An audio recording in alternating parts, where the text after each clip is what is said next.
The Mongols also destroyed the capital of ancient Khwarezm, the city of Urgench. It was on the northern branch of the Great Silk Road. From here to the Kama and Volga rivers, traders carried valuable saddles and textiles.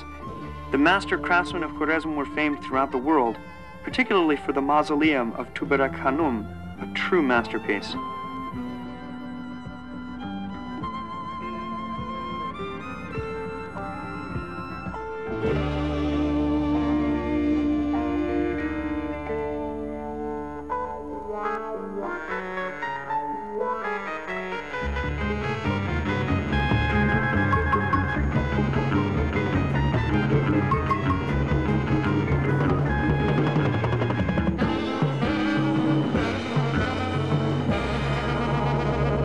Tamerlane finished the black deeds of the Mongols.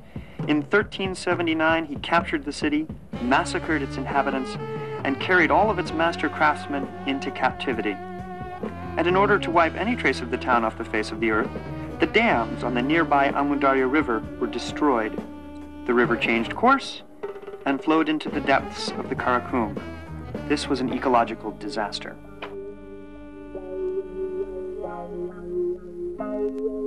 In the 5 years since Turkmenistan gained its independence, much has been preserved, but we can only guess at the secrets that were held in those long-past caravan routes, which were revealed from the apexes of ancient minarets. The Turkmen geologist Odyek Odyekov noted that many words from the old Turkmen language bear similarities to Quechua, the language of the Incas. There is a similar correspondence also with the language of Native American tribes in Colombia. The facts are there, but as yet, there is no explanation.